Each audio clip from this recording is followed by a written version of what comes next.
الرحمن الرحیم الحمد للہ رب العالمین والصلاة والسلام علی سیدنا و مولانا محمد وآلہ وصحبہ وذریته اجمعین اللهم ربنا ارنا الحق حقا وارزقنا اتباعه وارنا الباطل باطلا وارزقنا اجتنابه اللهم ارنا حقائق الاشیاء كما هي ربنا زدنا علما وعملا واخلاصا یا رب العالمین اللهم انصر اولیاءك في غزة وفي مشارق الارض ومغاربها وانصر على عدوك وعدوهم انك على كل شيء قدير اللهم فرج عنا وعن اخواننا في غزة وفي فلسطين كلها وفي مشارق الارض ومغاربها اللهم نفس كربنا وكربهم وثبت اقدامنا واقدامهم والطف بنا وبهم يا ارحم الراحمين وصلي وسلم على سيدنا ومولانا محمد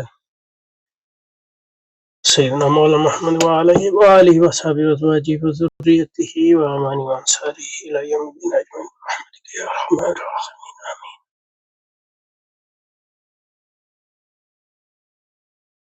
اچھا جی، تو تیسرا حکیم بواتیس، اب یہ کون ہے اس کا پتہ نہیں ہے، جو سیدہ کا باشندہ تھا، یہ رائے رکھتا تھا کہ علم طبیعی یعنی فزکس جس کو آج کل ہم کہتے ہیں سے تعلیم کا آغاز ہونا چاہیے.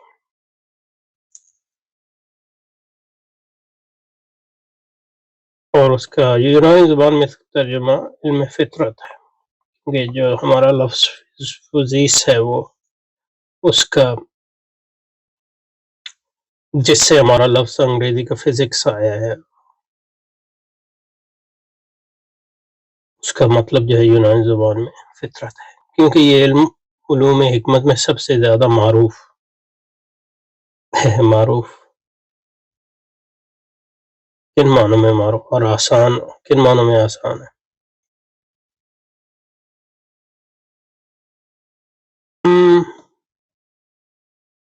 معروف ان معنوں میں کہہ سکتے ہیں کہ ظاہر ہے کہ انسان جو ہے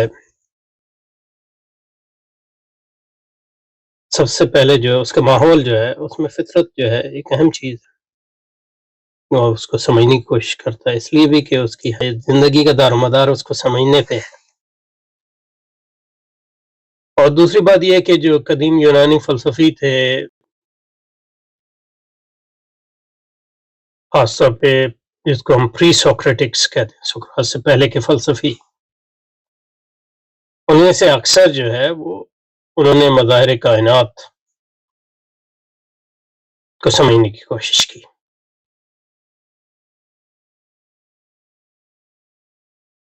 اور اب آسان کا کن معنوں میں آسان ہے یہ نہیں پتہ، لیکن اس میں ایک اہم چیز یہ ہے کہ اس میں کوئی شک نہیں ہے کہ اگر آپ ارسطو کا فلسفہ سمجھنا چاہتے ہیں تو اس کے لیے طبیعت کو پہلے سمجھنا چاہیے، اس کو پڑھنا، طبیعت کو کچھ نہ کچھ پہلے پڑھنا چاہیے، کیونکہ طبیعت کے بغیر اس کی مابعد و طبیعت سمجھ میں آ نہیں سکتی، کیونکہ وہ طبیعت میں جو مسائل وہ حل نہیں کر سکتا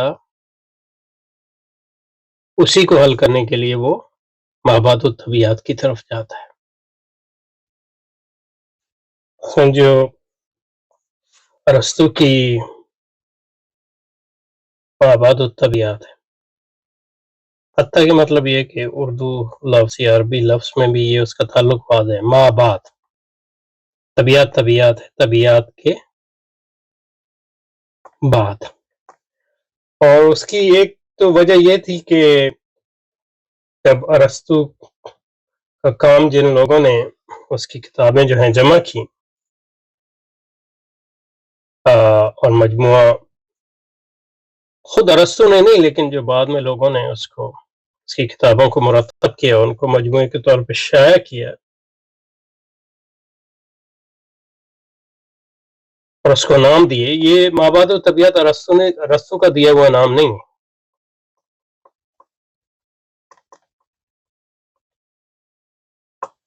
کہا جاتا ہے کہ جس شخص نے سب سے پہلے اس کی کتابوں کے مجموعوں کو جمع کیا ارسطو کی موت کے بعد، اور اس کا نام تھا آنڈرو نکوس.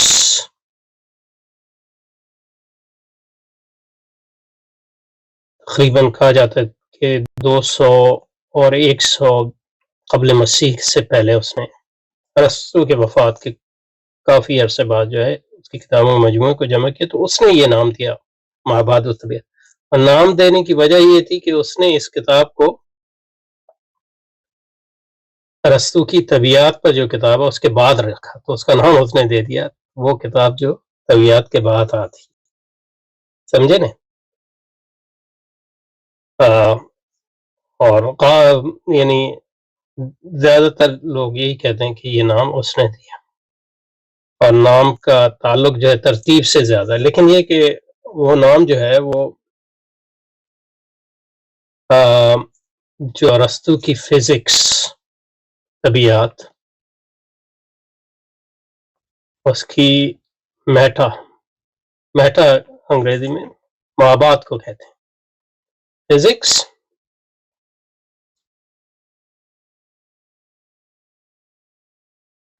کے درمیان جو ہے تعلق کو ظاہر کرتا ہے.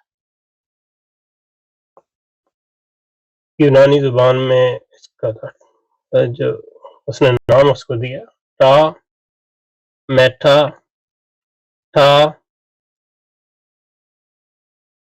فزیکا فزکس، اور اس کا مطلب ہے جو کتاب طبیعت کے بعد آتی ہے. لیکن طبیعت اور مابعد میں گہرا تعلق ان معنوں میں ہے کہ طبیعت میں جو ہے تو مابعد طبیعت کا جو نام ہے وہ ارسطو کا دیا ہوا نہیں، اور ارسطو جو اپنی مابعد و طبیعت کے لیے یا اس میں جو مباحث ہیں اس کے لیے جو اس کے پاس لفظ ہے وہ یا تو ہے صوفیہ، جس سے سفسطائی نکلا ہے آپ کا، اس کا مطلب ہے حکمت، اس لیے ہمارے حضرت جو وہ حکیم کہتے ہیں جو لوگ حکمت پڑھتے ہیں، اور حکمت سے مراد جو ہے فلسفہ ہے. یہ ایک نام ہے، اور ایک دوسرا نام وہ استعمال کرتا ہے جو ہمارے یہاں استعمال ہوتا ہے، اس کا انگریزی ترجمہ ہوگا فرسٹ فلسفہ، فلسفہ اولا. یونانی زبان میں پروٹو فلسفیہ اور پروٹی فلسفیہ. پروٹی میں نے پہلا، یا اس کو علم اولا بھی کہتا ہے، اس کو یونانی زبان میں کہیں گے پروٹی ایپسٹیمے. ایپسٹیمے جو ہے یونانی زبان میں علم کا ترجمہ ہے، اور جس کا پھر لاطینی زبان میں اس کا ترجمہ ہوا سائنس. سائنس کا اصل مطلب جو ہے لاطینی زبان میں علم ہے. اب جو ہے وہ ایک خاص قسم کے منہاج پر مبنی علوم کا نام بن گیا ہے. لیکن جو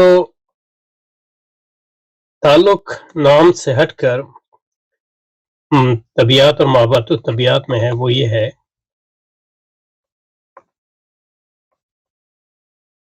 کہ طبیعت میں وہ اس کا جو موضوع ہے وہ حرکت ہے، اور حرکت کے اسباب.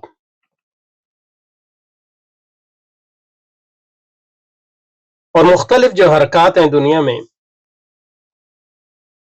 مادے میں، اس کی وجوہات معلوم کرتا ہے اور مختلف قسم کے اسباب بیان کرتا ہے. 4 قسم کے اسباب ہیں اس کے، اور اس کی یعنی تشریح کرتا ہے اس کی بنیاد. لیکن دنیا بطور خود جو ہے جو مادہ مجموعی مادہ ہے یا مادہ اول ہے، اس کی حرکت کی کیا وجہ ہے؟ اس کی وجہ جو ہے خود دنیا کے اندر نہیں دیکھی جا سکتی، کیونکہ ہم مجموعی حرکت کی بات کر رہے ہیں.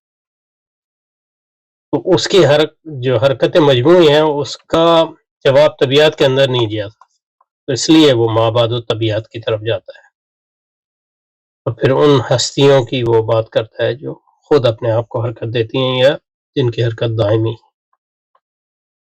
پھر وہ افلاک کی طرف جاتا ہے. اور اس طرح جو ہے وہ خدا کا تصور پیش کرتا ہے جو خود اپنا سبب ہے اور ساری کائناتی حرکت کا سبب ہے. تو یہ تعلق ہے بنیادی. تو اس لحاظ سے اگر کہا جائے تو ٹھیک ہے، یعنی میں اس سے ایگری کرتا ہوں. اگر آپ قدیم یونانی فلسفہ پڑھنا چاہتے ہیں، خاص طور پہ ارسطو کا فلسفہ جو ہمارے اسلامی روایات کے لیے اہم ہے، یعنی میبزی وغیرہ جو کتابوں میں طبیعت اور محبت و طبیعت ہے، وہ بنیادی طور پہ ارسطو کی ہی ہے تغیرات کے ساتھ. تو اس کے لیے طبیعت پہلے پڑھنا میرا خیال میں ضروری ہے، کم از کم اس کی بنیادی باتیں. اس لحاظ سے یہ بات ٹھیک ہے. اچھا جی، اب چوتھا اور آخری جو ہے منطق کی طرف جاتے ہیں، تو وہ ذرا ایک الگ موضوع ہے، تو اس کو الگ سے کریں گے انشاءاللہ. سبحانک اللہم و بحمدک، نشہد ان لا الہ الا انت، نستغفرک و نتوب الیک. صلی اللہ وسلم علی سیدنا محمد و آلہ وصحبہ وذریۃ اجمعین. رحمتک.